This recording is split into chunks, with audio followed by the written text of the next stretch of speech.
Welcome back to Pro and Noob. We are back, of course, again for DanDaDan's season 2, episode 6. I think we're halfway through now. Yeah, we were. How many episodes are there? It's 12. Oh shit! Okay, I thought it was 8. Mm-hmm. No, not for the whole season. There. Cool. It's 12. Because it should have been 24 and 24. No, 24 for one season, but I cut into 2, so 12. Got it. At least that's what I assume. I could be very wrong. But Jarod from the NerdAcademyPodcast, Mitch 692. Welcome back. By the time you're watching this, I may have already won the hyperspace gauntlet. He's not gonna. I may have. No. I may have already won. You have it's a fluke. It's either a fluke or a fix. It's one of the two. You're such a dick. Everyone's a dick. You never won when it mattered, so that's not true. Have you won what matters? Every single match matters, and I have won quite a few. Have you won what matters, Jarod? Don't politicians spin this shit. I don't have a title yet. No. There you go then. But I haven't played in a title shot yet. Why? Because you haven't gotten that far, Jarod. You know, this will be out. It's the pain in his face. This will be out after hyperspace happens. We're recording this basically like 24 hours before hyperspace happens. So there's no way for me to spoil it. I already know what your entry number is because you requested to be early. You requested to be at the first table. I am, which is not like me in this life. No. I am entrant number 10 of 25. Is it 5 and 5 again? Yep. So everything is going to be like, so like whatever table you're at, if only one person is the lowest scoring at your table, the next person will be brought in, and then we go until we're out of people and somebody wins.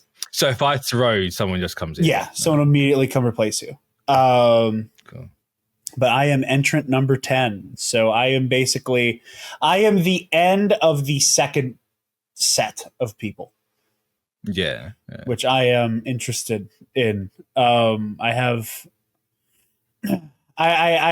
right in the middle. I am like right in the middle of like the total number of people who are competing.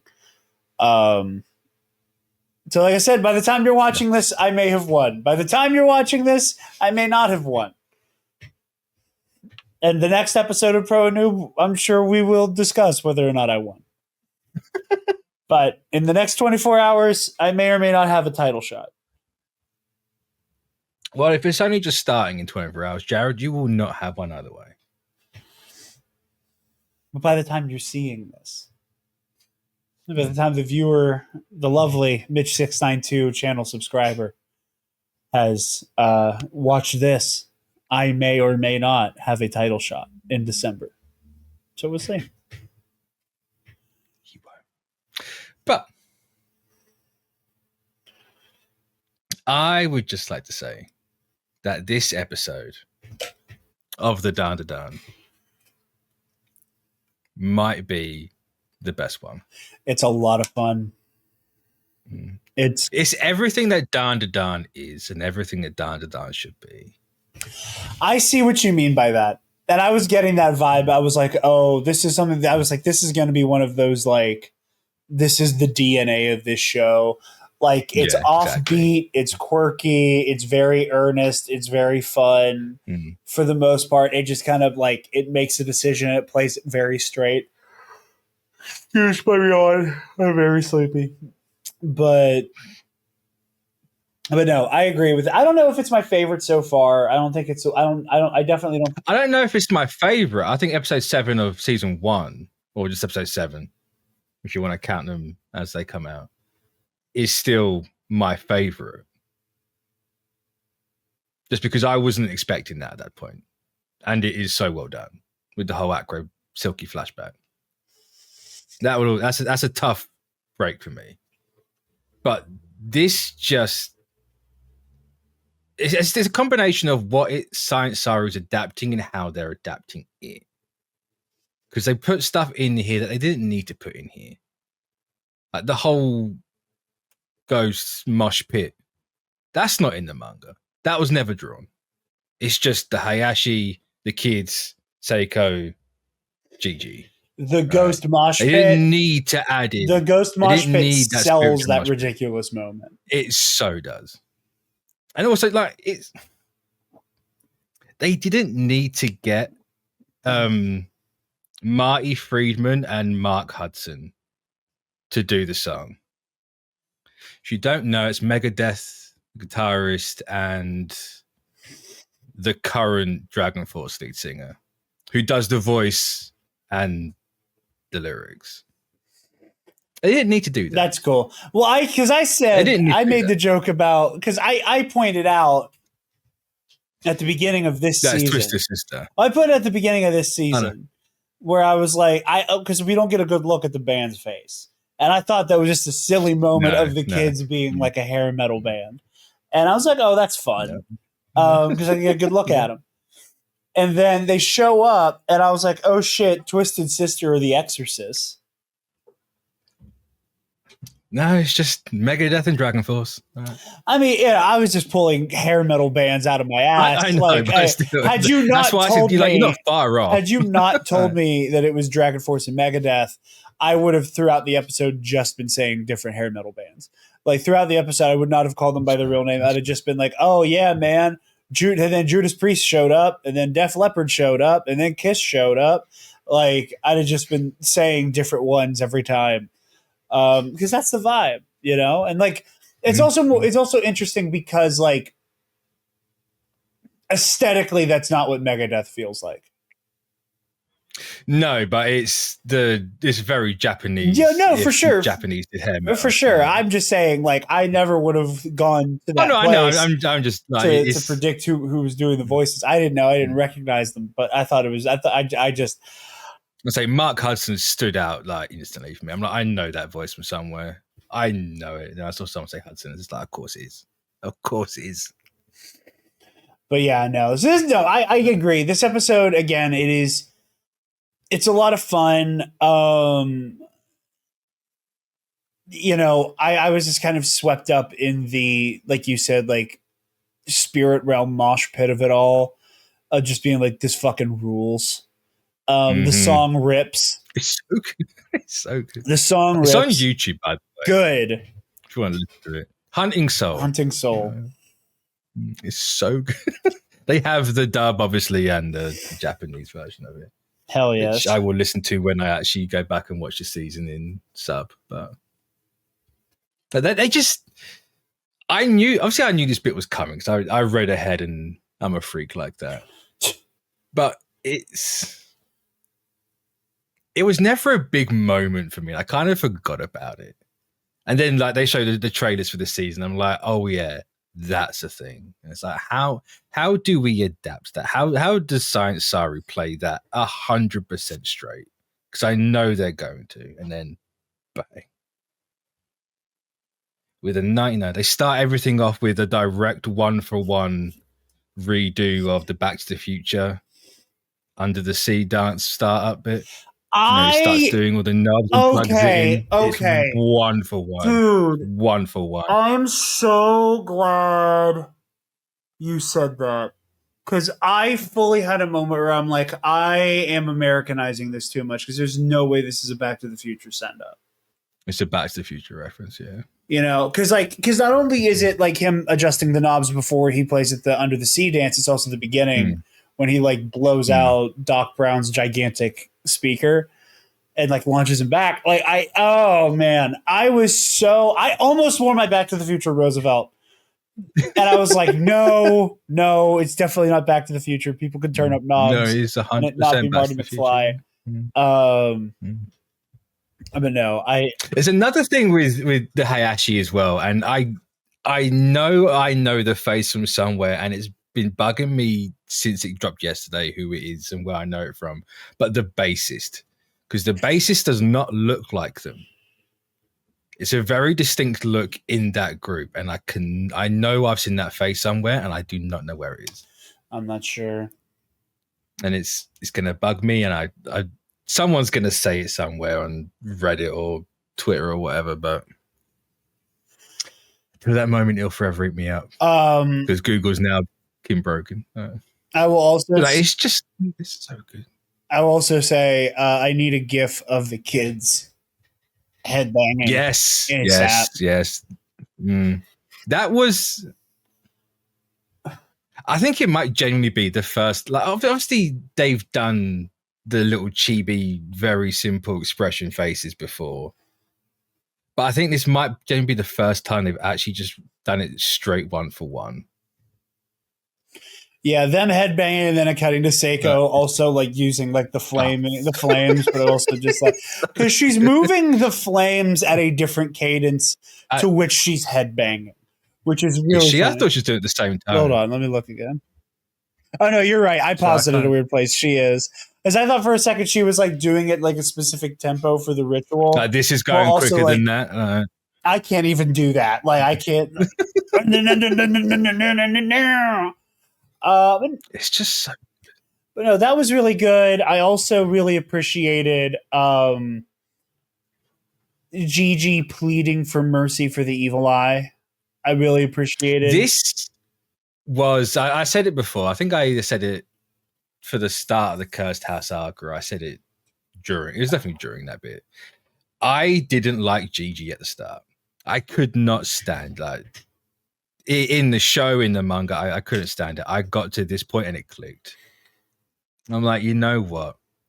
I get it. I get Gigi now. This is the Gigi moment. If you don't like Gigi before, this will change your mind. And I liked him. Him since the beginning. I appreciated his presence. I thought he was a nice. I thought he was a great foil for everybody else involved already. I mean, no, I really enjoyed him being like, hold on. You can't kill it. It doesn't deserve to die. A bit more stressed out than that, but yeah. Huh? Yeah. I said a bit more stressed out than that, but yeah, sure. But I really like him, going, no, I am okay with living with this. It's going to make all of our lives harder, but we cannot kill this thing. It does not deserve to die. That sense of, or at least I get the sense that he doesn't feel like he's given it enough of a try. No. With Evil Eye. Like, he hasn't.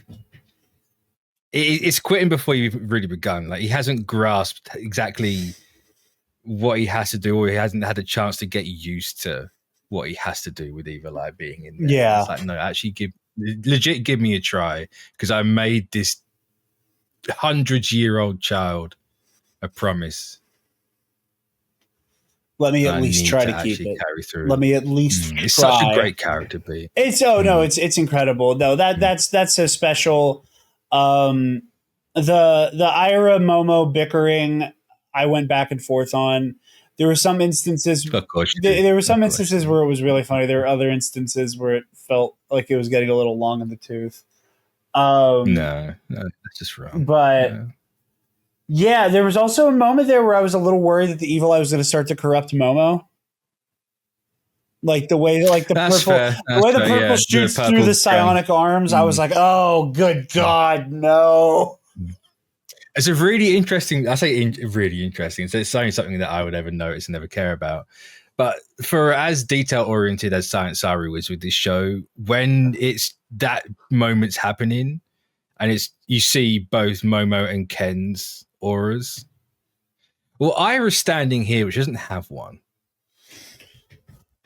And she's barely on screen for a few frames. I understand why it's not there, but it's just I don't know why I know why. Well, if it is so detail oriented, let's posit a reason. Exactly. If it is so detail oriented, like, is it because she died? It's like, no, it's not because she died, but she did die, but she had her stuff that jump started, so it should still be there.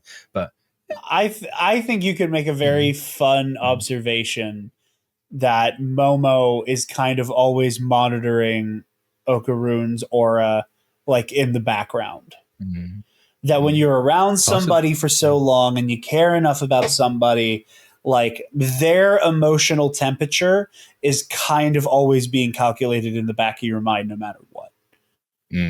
Like, even when you're not making a conscious effort to be to like observe how somebody is feeling or behaving, your brain will automatically kind of like hone in on them.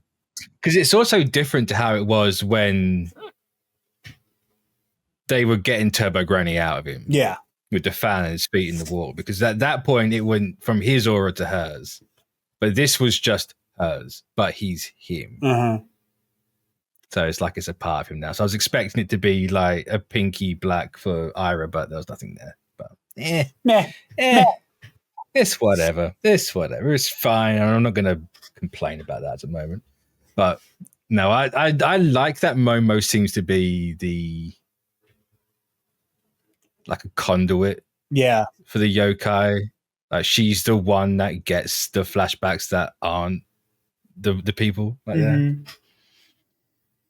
I like that as a character being the character. Yeah, but I think you also need for somebody else to have seen what the Evil Eye went through while they were still a mortal being to be able to go, oh, you never got a fair shake. You never had a chance. Well, I guess it's time for somebody to fix that then. It's time for us, this merry band of fuck up idiots, to give this unsung spirit a fair shake and a second chance, and trust it to be a mountain yokai. Yeah. So I really did appreciate that. I really appreciate, like I said, Gigi, just being so forthright. Like that is what like he is. There's I think in life there are like two different times. There are two different types of courage. There are people who are just naturally forthright. Who stand on shit, and it just comes to second nature to them. And that doesn't make them any less brave. That's just their default. And then there are some people who need to make an active choice. You have Okarun and Gigi, is that? Yeah, and that's exactly what I'm saying. Like those are the two different types of like very like forthright courage. I think Momo is akin to Gigi in that way. I think Ira is akin to Gigi in that way. Only I think Ira's putting on airs a little bit more to come across that way. I think she has more in common with Okarun. 100%. 100%. But like she doesn't have to make as much of an active calculus. And Okarun, incredibly brave and incredibly compassionate. Again, like he is able to in the quiet moments go, okay, I'll do it. Like with Peeny Weenie. God, my boy. Like with Peeny Weenie in season 1, he's like, okay, here's my balls. Not a second thought. Not a second thought. Just a kindness that is a form of bravery. I mean, even it's right from the start. That episode 1, the whole he's jumping. Well, it might not be him intentionally jumping in, but when he's Turbo Granny going through the phone to the Serpos, like it's just bang. Yeah. Just straight there. Yeah. Straight there. Yeah, but granted, like that's in that moment where he is like in like a second form where he is more he is more able to swoop in and do crazy shit. But like his natural being, he has to go, shit, I got to do the right thing in those moments. And I love where Gigi gets to just kind of like go, no, I see what everybody's doing and I appreciate it, but you're going to let me keep this demon. Because I haven't held up my end of the bargain yet. And that's really noble. So it's not fair. Everyone else has got cool pals but Gigi. Yeah, I obviously, let me give Gigi something. Gigi keeps and that was my thing. I was like, okay, is this going to be another, like, we got rid of enough of it that you can still, like, turn purple and do Is shit? it like an acrobatic silky skull thing? Like, you just got the tiny... There's a little bit left in you, and that little bit goes a long way. But no. So no, I'm very interested in that. And the way the episode ends made me chuckle. That surprises me. Well, because at first the friends, I'm like, At first, like, Okarun is acting like the friends are coming on to him, and I'm like, no, you stupid son of a bitch. They want to grill you. They don't want to date you. They want to grill you. He doesn't know They want to that. grill you about what you're doing with their friend. He doesn't know. They want to get a better vibe from you. And then is there like, it's not even that. No, it's not that they want to get a better vibe from him. They already have that vibe down, because when Gigi shows up at the school that first time and he's like, oh yeah, me and Momo are living together, we're lovers. Muko's like, she has a boyfriend. yeah, The girl, Miko and Muko already know. Okarun passed the vibe check the second they maybe saw not. Maybe not. It's a matter of like gauging This whether or not check. he passes the vibe check. But I think it's a matter of like, we want to be around him. We want to get. We want to see how he operates in the world, aside from just being infatuated with Momo. It's like Momo obviously cares about you. We need to get it can't be awkward. You have to integrate, I guess. But I love those two so much. They're so fun. I know, and I like I said, it's not that I dislike them. I'm just not as They're attached to them as you are. But they're just instantly. I fell in love with those two. They're so funny. But no, as also one of the best beats of the episode. Well, as they're getting more and more pushy with Okarun, I was like, oh, they're going to her new job.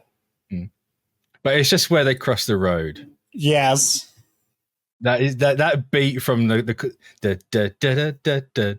I love that beat music. Thank God it's back. I've missed it this entire time. It's quintessential DanDaDan for me. But that beat from the comedy bit to the serious and back to it's so well done. It's great. It's great. Like I said, it made me chuckle. It made me chuckle.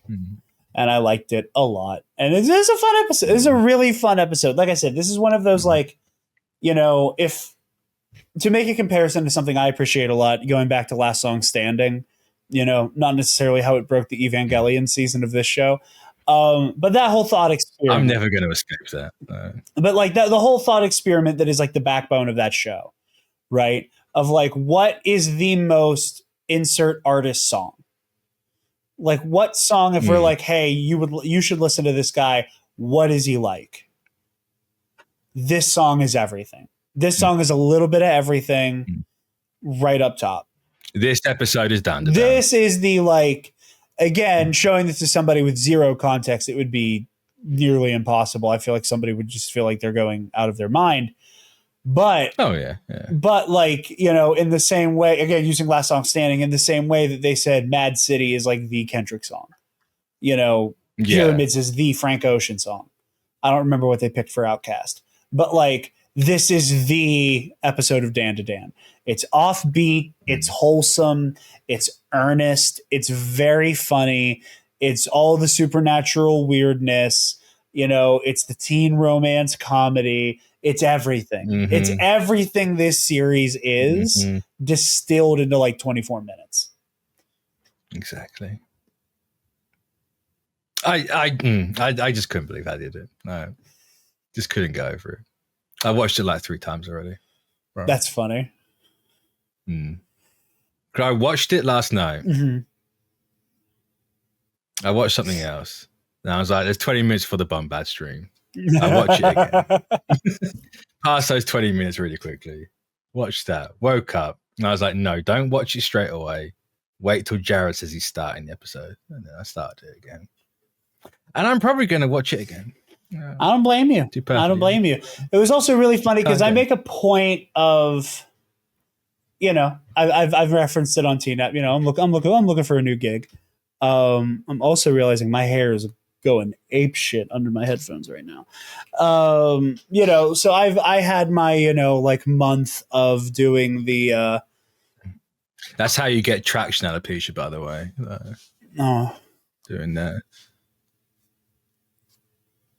Mr. I will never go. Yeah, we were just talking about how good my hair genes are. You absolutely just rub your hairline away. But I've been having my I'm up until like the cock crows, and then I go to bed, and then I wake up when Taylor gets home from work while I'm looking for a job in between gigs at the moment, and I've been better. I've been going to bed at a reasonable hour lately. And I went to bed like slightly later than normal last night, and I was like a zombie waking up. And I got Mitch's Jarod, when? And I was like, and I looked at, I was getting ready to like snooze for another 40 minutes. And I saw the message and I was like, fuck, Mitch needs me. Getting out of bed. Bless. Forcing myself into action. But, and I'm glad I did. This is great. This is a great episode. Also, we haven't really touched on it, but the I guess the deconstruction of everyone here, because everyone gets a moment before it goes into the slice of life school stuff. Because you had Gigi obviously has this bit with the exorcism, and then it jumps to it's like, it's Okarun looking after him and everything, and then you get that little moment, the literal peek behind the curtain. That was such a funny beat. I laughed with Iris so hard whenever they're all half asleep, and I've been there. You're up in the wee hours of the morning, and everybody's like, you're literally the wee. You're hanging out with your friends, and everybody's a little toasted. Just like, and the one friend is a little bit more schmammered than the others, and you're making sure he's not going to die on his way to the bathroom. But the other person, you're good, we're good, you good, we're good. I was like, you just get this little moment, and because it's very subtle, because moment, if you will, it's almost a moment. Momo is there, but we haven't had Ira really at all this season. No. But she's had really subtle character beats in the background. Like if you go back to last week's when they were having dinner on the table and she's literally shouting at Peeny Weeny, why are you here? Yeah. And then the next frame, she's on the floor hugging Chiquitita, and then she's just constantly focused on this. Well, in this one, you have it where she's snoring like when Momo slides the door open. So you have this little moment of she's not the perfect girl. Yeah. And then it cuts to her like the crazy makeup routine. Oh, look at and me. then having the audacity to be like, I barely got any sleep last night because of Momo. And it's like, you lying, trifling motherfucker. But she has the funniest line in the episode right there. Because Momo says she grinds her teeth really loud, and she's off screen, and you just hear, slander me, you pig! It's the funniest line. Oh, that just cracked me up. Watch me say that, Niecy, in the next couple of weeks. Don't you slander me, you pig! You better. Just so I can point at the screen. Again, the overlap. Like I said, the my goal with the amount of things that I am so grateful to be a part of is like slowly watching it every show I'm a part of turn into a circle. Just amalgamate. Yeah, that like everybody who watches the Nerd Academy podcast is watching the Bombad cast, is watching Pro and Noob, is watching all remaining systems, is watching, that I can have a moment where somebody does hey.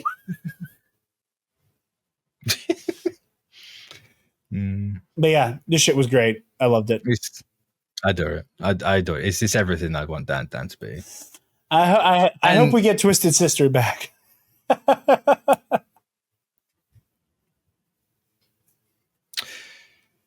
I will say music is very important to Dan.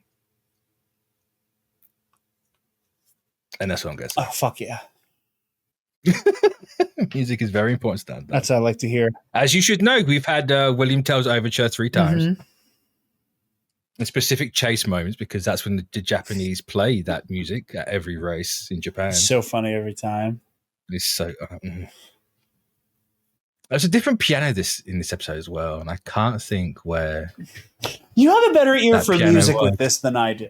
Because I'm normally really good about that in movies. I just hear I'm piano. Normally really good about that in movies. Because I think Star Wars trained my ear really well for leitmotifs. To go, this little passage here means this person is experiencing this, and what that represents. But I don't. It's not something I really do. The Fantastic Four recently. I couldn't tell you which track was which because it all sounded the same to me. I've seen that movie twice, and I'm like, this is just the same. There's no difference in the music here. And I'm not a musical kid in the slightest. Never was. Grew up around musical kids, but I was always the fucking pen and paper just drawing shit away. Yeah. Sort of kid. I was the art kid. But for some reason here, it really stands out, and I can't for the life of me think of where it was. But I was like, this is different. It sounds similar. It sounded like Momo's little dung dung dung dung sort of thing, but it wasn't that. Oh, and that's Okarun's moment. Of course, is the whole Seiko. If I act like her, maybe she'll rub off on me. Oh, Yeah. And they pay it forward. So good. Great moment. I just love this episode. This. I'm trying to think. Actually, no, I'm going to stop thinking about that. No. Okay. Ignore that. Let's Ignoring. But yeah. But I will say, before we end it, there was the character that I said might be too early was in this episode. If you remember me talking about that. I said there's someone in the outro that I think is too early. In the outro? And they were in the outro. Is it Momo's coworker? No. Oh, here's the thing. I haven't been watching the outro because every time I'm done, I'm like, I text you, I'm done. I run to the bathroom, I brush my hair, and I hop on because I'm like trying to get to work. Don't rush the outro. There's still always time for the outro. Okay. Next time I'll watch the outro. It wouldn't be who you think it is, but there is a person in the outro that I was like, you're too early. And then they showed up here and I'm like, am I just misremembering the manga and how early they showed up? But I don't know. And no, before you say it's not the one they low quality zoom in on and then go thunk with the high quality. Well, yeah, that's what I was saying. Yeah, the coworker, really nice, which is very funny. Nice, that like computer enhanced. I laughed very hard at that. They didn't need to do that sort of stuff, but they do, and I really appreciate that they did. Agreed. I really appreciate they did. But is that all you got? That's all I got. Is that all we got? That's all I got. Right. Well, I'm not sure if Evil Eye actually ends next week. I'm not sure. I'm not sure if they're going to go one more. I think this might be a crossover episode, but I could be wrong. Where we're ending one and beginning another. It's yeah. I was trying to think of an example from season 1. I don't think it's going to be quite like that. I suppose it's more Turbo Granny Acrobatic Silky, where it's literally half and half. Yeah. Okay. Hell yeah. But I've got the arcs wrong so far this entire season. So who knows? But it's got to be somewhere because they're in the outro. They're in the intro, I should say. So we will find out next week. So go follow Jarod's on the T-Napples. I will stop saying T-Napples one day, I promise. I hope so. I'm trying to see if he explodes in allergic stuff. Oh yeah, because I forgot I told that story last week. But yeah, it wasn't even last week. The week before. No. I think it was the week before. Damn, time means nothing. Damn to damn. Damn to damn, indeed. But yeah, come check out the Academy Podcast, Our Remaining Systems, Epic Conversations, and all the things I do. Like and subscribe here to Mitchell. Not the government name, jeez. I didn't say your full government name. No, but that's close. It's close enough. It's the government of mother name. The Mitchell 692. Only when I'm being told off. Go find your boss.